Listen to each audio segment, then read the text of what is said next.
It is devastating. I think everybody, service providers, especially in the insurance industry, is trying to respond as best they can. But we have obviously our limitations, and nobody can ever be set up or ready for something of this magnitude. Although the dynamics of this event is different, in my view, to the riots, and I think more people have been affected by these floods, insured and uninsured, than what we experienced in the riots. Is the insurance industry able to handle something like this? Because, I mean, you're talking lots of damage, big damage, all at once. From a claims perspective and a volume perspective, to physically deal with the claims and ultimately adjust the claims, no. I think it's going in a reasonable time. It's going to take time. It's going to take a lot of thinking out of the box, how to help people. Insurance companies are going to have to make commercial decisions, but the loss adjusting process in its purest form will just take too long to complete, and one needs to obviously help the insureds. Another very big problem we're having in South Africa is there's just simply not enough contractors, and there's a scarcity on building material resources due to COVID. So that's going to make the recovery process and the rebuilding process even longer than what we normally would be able to do.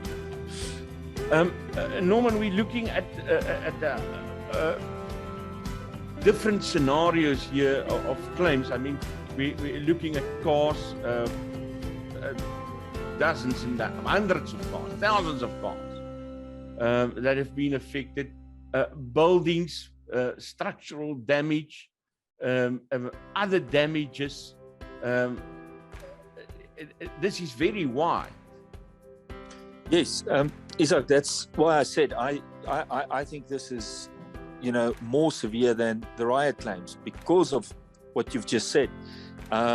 We've got another problem also. Infrastructure has been badly damaged. So you don't have water and you don't have electricity.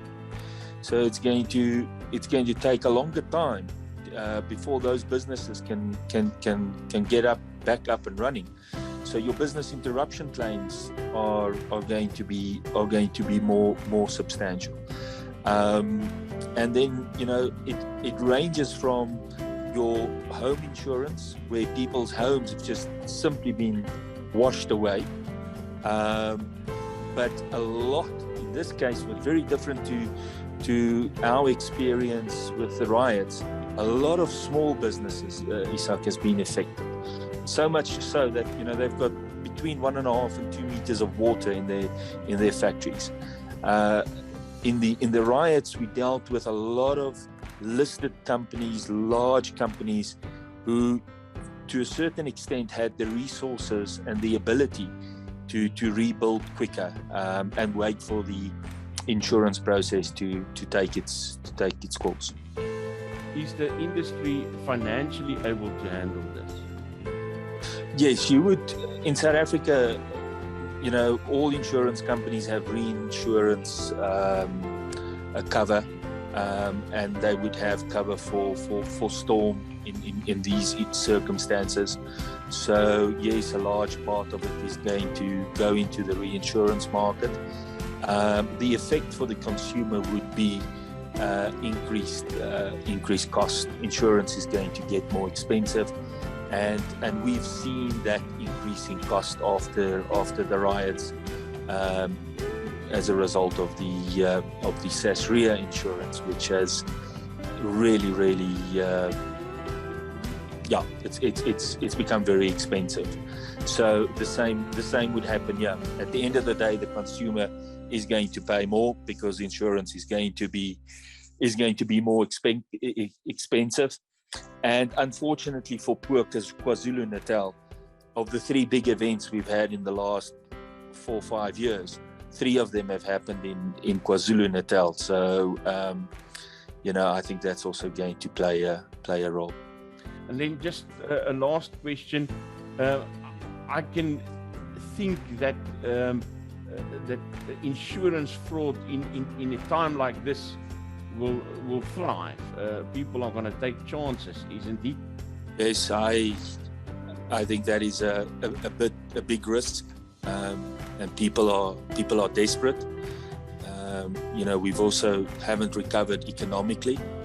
I think that, and the data out of the SASRIA claims showing a big portion of property insurance in South Africa is underinsured, is going to put a lot of pressure and a lot of strain on all involved in the industry over the next 6 months. That is Norman Hornby, the CEO of Crawford Loss Adjusters. Norman, thank you very much for your time. Pleasure, Izak.